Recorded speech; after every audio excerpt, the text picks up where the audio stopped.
Tafsir Al-Azhar Quran Surat Al-Ma'idah ayat 19. A'udzu billahi minasyaitonir rajim.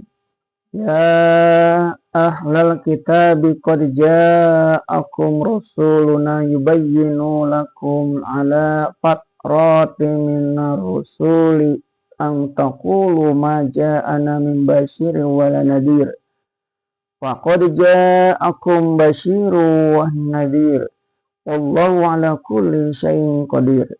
Wahai ahlul kitab, sesungguhnya telah datang kepada kamu utusan kami, menerangkan kepada kamu sesudah terputus rasul-rasul, supaya jangan kamu mengatakan, tidaklah datang kepada kami seorang pun pembawa kabar kesukaan dan tidak pula pembawa ancaman.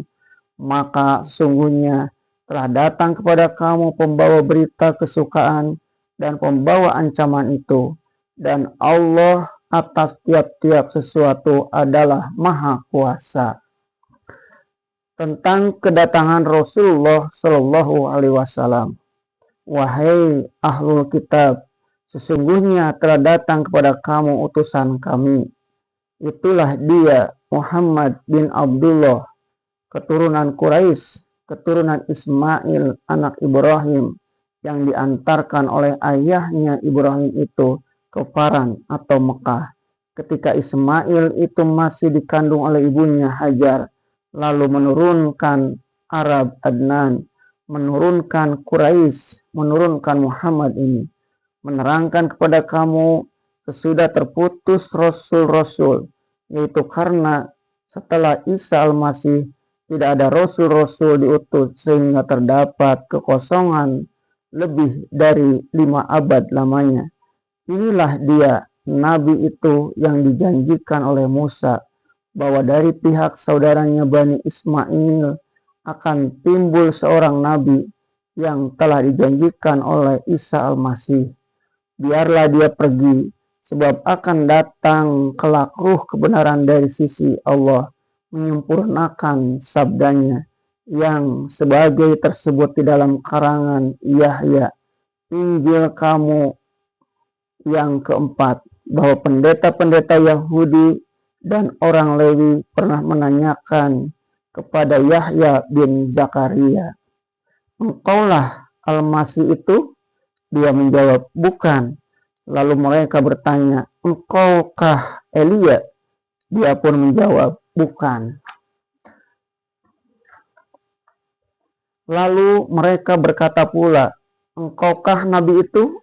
Yahya pun menjawab, bukan. Sudah lama kamu menunggu-nunggu kedatangan Nabi itu.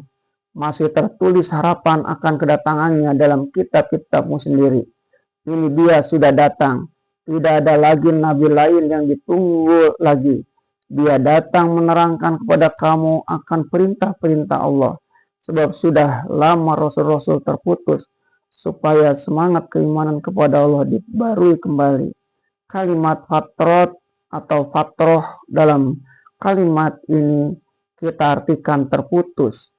Ahli bahasa menerangkan arti fatrot ialah sesuatu yang telah diam, atau telah hilang ketajamannya. Rohib Asfahani ahli bahasa mengatakan, diam sesudah bergerak, lunak sesudah keras, lemah sesudah kuat. Maksudnya kata rohib ialah terputusnya wahyu dan rasul-rasul.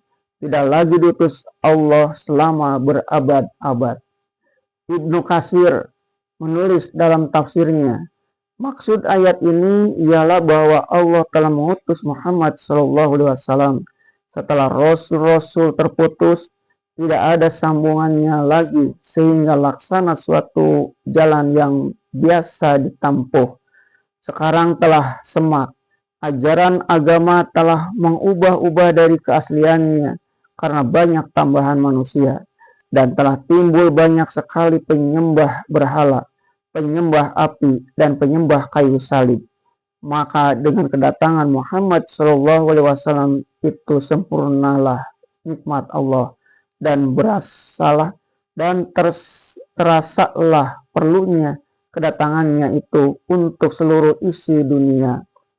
Sebab kerusakan dan kebobrokan di masa kedatangannya itu telah meliputi sekalian negeri. Kezaliman dan kebodohan telah membelit seluruh hamba Allah, kecuali hanya sedikit sisanya, yaitu orang-orang yang masih memegang sisa-sisa agama yang dibawa oleh nabi-nabi. Pendeknya, di antara zaman kelahiran Isa Al-Masih dengan diutusnya Nabi Muhammad Shallallahu Alaihi Wasallam, boleh dikatakan telah terputus Rasul, sehingga manusia telah berleluasa menurut sekehendak hati. Jarak ini konon ialah 569 tahun. Menurut yang tersebut dalam surah Yasin, bahwa ada 3 orang Rasul diutus Allah ke satu negeri. Kononnya negeri Antakya. Tetapi Rasul yang bertiga itu tidak mendapat sambutan yang baik. Ahli-ahli tafsir mengatakan bahwa ketiga Rasul itu hanyalah penyokong syariat Musa dan Isa, tidak membawa syariat baru, artinya tidak Rasul besar. Ada pula tersebut bahwa sudah Isa itu terdapat juga 2 nabi, yaitu Darjis dan Khalid bin Sinan. Menurut penyelidikan ilmu hadis, riwayatnya tidak kuat. Kita dapatlah mengambil kesimpulan bahwasanya kerusakan agama di antara zaman Isa dengan zaman Muhammad itu telah sangat memuncak, sehingga kedatangan Nabi atau Rasul yang kecil-kecil tidak membawa kesan lagi. Bila kita lihat sejarah dunia pada masa itu, akan nyatalah bahwa penghargaan atas nilai-nilai keruhanian, nilai wahyu sudah benar-benar dikesampingkan. Di zaman itu kita hanya mendapati perebutan kekuasaan di antara Barat Romawi dengan Timur Persia. Pesta pora di antara Antonius dengan Cleopatra di Sungai Nil di Mesir adalah salah satu gambaran kehidupan zaman Patrot itu. Agama Yahudi menerima usiran di mana-mana dan agama Kristen diubah isi maksudnya karena dia telah dicampuri oleh kekuasaan Kaisar Konstantin, kemudian oleh rapat-rapat pendeta atau konsil, sehingga aslinya telah hilang. Semuanya itulah yang dinamai zaman Patrot. Syekh Muhammad Abduh menulis dalam buku beliau Risalatut Tauhid dengan gambaran yang nyata bagaimana kacaunya di zaman Patrot itu, supaya jangan kamu mengatakan tidaklah datang kepada kami seorang pun pembawa kabar kesukaan dan tidak pula pembawa ancaman. Kedatangan seorang Rasul adalah membawa basyir, itu kabar kesukaan, kabar gembira bagi siapa yang sudi menerima petunjuk Allah, dan nazir artinya ancaman atas barang siapa yang tidak mau mempedulikan petunjuk Allah. Seorang Rasul menunjukkan dengan tegas kebahagiaan dunia dan akhirat bagi barang siapa yang menurutkan jalan yang baik, dan memberikan peringatan peringatan Allah bagi barang siapa yang tidak mau percaya kepada ajaran Rasul itu. Oleh karena yang demikian, maka kedatangan Nabi Muhammad Shallallahu Alaihi Wasallam sangatlah cocok waktunya.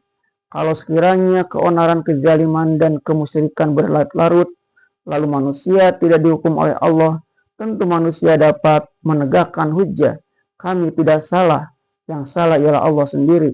Mengapa kami dibiarkan saja, tidak dikirim seorang yang akan menunjuki kami jalan yang benar, memberikan kabar gembira dan memberi kabar ancaman? Maka sesungguhnya telah datanglah kepada kamu pembawa berita kesukaan dan ancaman.